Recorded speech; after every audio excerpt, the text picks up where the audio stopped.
Pain 4 different ways. Get relief fast with new Thermacare Ultra Pain Relieving Cream. I needed legal advice for my shop. That's when I remembered that my ex-boyfriend actually went to law school, so I called him. He didn't call me back. If your ex-boyfriend isn't a lawyer, call LegalZoom and we'll connect you with an attorney. LegalZoom, where life meets legal. Nothing outlasts Energizer Ultimate Lithium. Hey, you can't do that. Can he do that? Yeah, he's good. Energizer Ultimate Lithium. It's the #1 longest lasting battery. See a little blood when you brush or floss? You may have gum disease and could be on a journey to much worse. Try Parodontax toothpaste. It's 3 times more effective at removing plaque, the main cause of bleeding gums.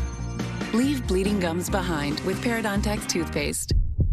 This is turkey in a vat of boiling oil. And these are Arby's deep-fried turkey sandwiches.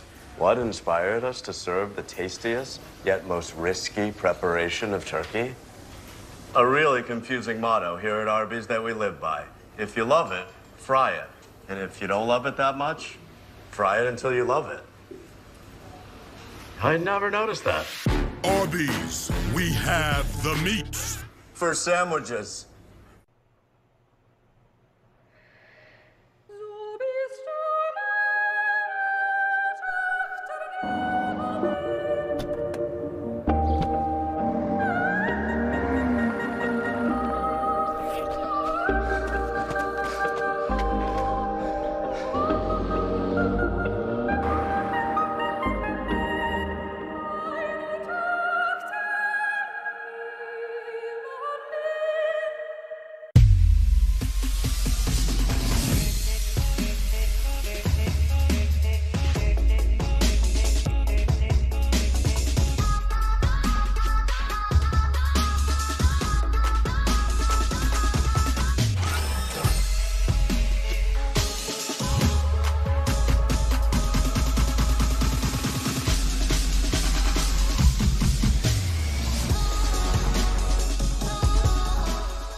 We are just seconds away now from the first statewide polls closing the 2018 midterms. I'm Martha McCallum. And I'm Brett Baer. This is exciting. The countdown.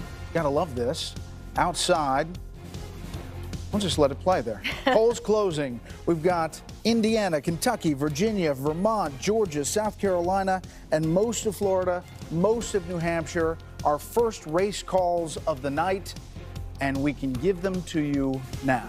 There we go. It is 7 o'clock on the East Coast, and polls have closed in half a dozen states, so the Fox News decision desk can now begin to project winners and losers in crucial elections across the country. Now, the 2 most closely watched races at this hour are the Indiana Senate race and the Georgia gubernatorial contest. In Georgia, Democrat Stacey Abrams, who is vying to become the first African-American female governor in U.S. history, is in a very tight race tonight with Republican Secretary of State Brian Kemp.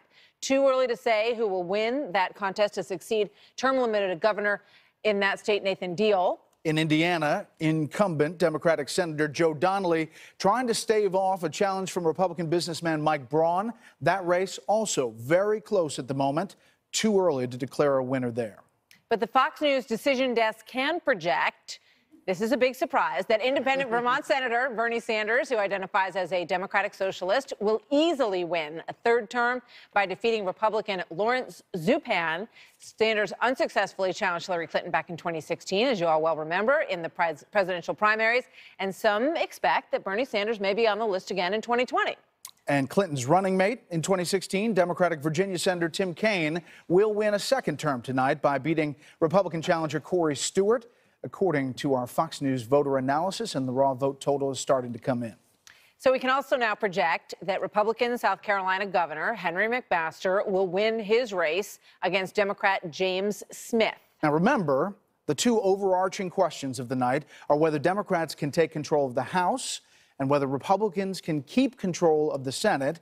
It's obviously too early to make those all-important projections. We're also watching governor's races around the country that will have a big impact on 2020 as well. So we've got the first polls closed through 7 o'clock. Chris Wallace, as you look at what we see coming in right now, any first impressions? Yeah, interestingly enough, I think it's not a particularly controversial one, but Virginia, and what I suspect is going to be a landslide re-election victory by Tim Kaine over Corey Stewart, the Republican, and he was pretty far out there. He even, at one point in the campaign, started re-arguing the birther issue about Barack Obama. He was so far to the right that the National Republican Senatorial Committee refused to endorse him. Now, you'd say, so what's the big deal? The big deal is that there are a lot of key swing House races there, and with a strong Kaine at the top of the ticket, that might help some of the Democrats in Virginia 7 or Virginia 10 in very close races with Republicans flip some seats. So we'll have to wait and see. But Kaine's strength in Virginia may help Democrats down ticket. Yeah, there's a lot of races there. Virginia 2, Virginia 5, 7, 10, all of those pretty tight races, at least heading in to this election. Britt, your thoughts?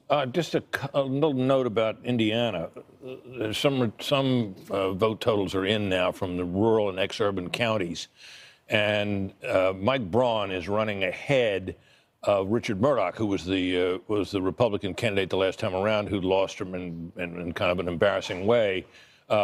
Enough so that Henry Olson of the Ethics and Public Policy Center, who covers this stuff very closely, thinks that Braun's leads in those places, although they're not any urban and big population areas yet, bode well for him as the night wears on. So as I say, early returns, rural and ex-urban areas, but Braun doing better than his predecessor in the ticket. Well, while we're talking about that, polls just closing in Indiana. Mike Tobin is following this key Senate race from Indianapolis. Good evening, Mike. Well, the one thing I can tell you, Brett, is that voter turnout has been tremendous. Kyle Hupfer, the Indiana GOP chair, says they are going to blow out all of the existing models for voter turnout numbers, and he attributes that all to the enthusiasm of the Trump voters. Of course, the Democrats have a different spin on that, and they point to the fact that several precincts in Bloomington ran out of polls. That's in Monroe County, one of, if not the most liberal counties in Indiana that Hillary Clinton won in 2016.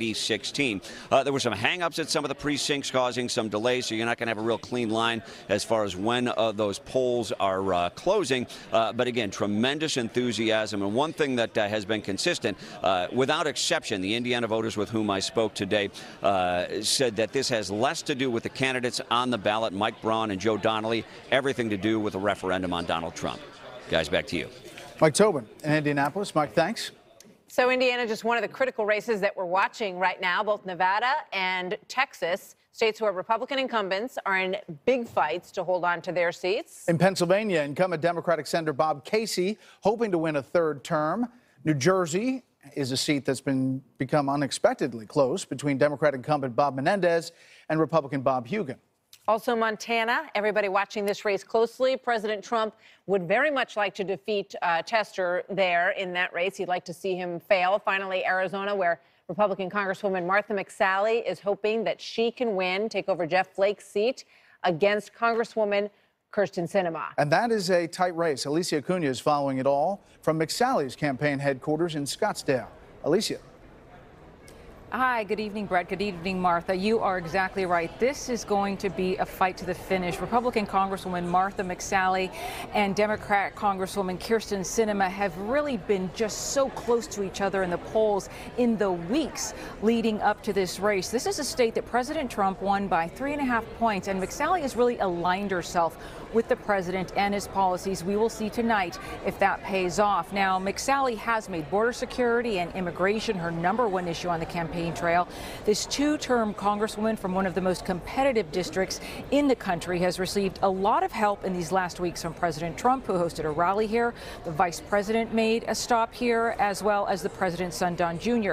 The message to voters: don't be complacent. Sinema, on the other hand, has been working against a lower voter registration population of Democrats in this state. She has formulated herself as the centrist in this race, even going so far as to say she's not really running as a Democrat or a Republican. To win, she will need not only independents, of which there are more than registered Dems, but she will also need those crossover Republican women and younger voters. Healthcare is her cornerstone issue. This is expected to be a very late night in Arizona. The polls close at 8 p.m. local time, 10 o'clock Eastern. Back to you. Alicia Acuna live in Scottsdale. Thanks. With the data beginning to flow, Let's go back upstairs to the data deck where Bill Hemmer is standing by at the touchscreen. Yeah, Brett, Martha, good evening yet again. I'm going to show our viewers right now. We'll take you into Indiana because we're just getting a little bit of results now, and you're going to see the states start to fill in here. Vermont, the independent light shade of blue, a little bit of blue here in Virginia. Doesn't mean a whole lot right now, so we'll gauge it throughout the night and let you know as we know how to interpret these results. But I'll go into Indiana right now because it's starting to get a little bit of red as Republican, blue as Democrat. Joe Donnelly against the Republican, Mike Braun, the businessman.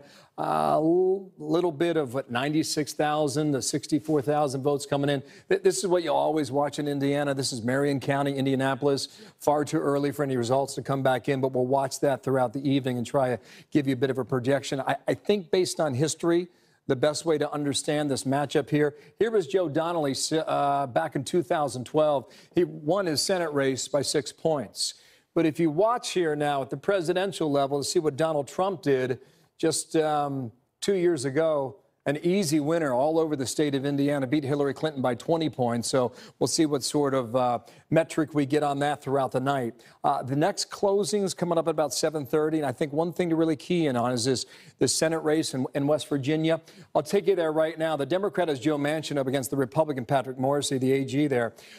Joe Manchin was a popular Democratic governor in that state. He voted against Brett Kavanaugh. Reverse that. He voted against the tax bill. He voted for Brett Kavanaugh just about a month ago. And this was Manchin's result in 2012. A lot of blue all over West Virginia. But if you come back to the presidential level, 2 years ago, you see what the president did there.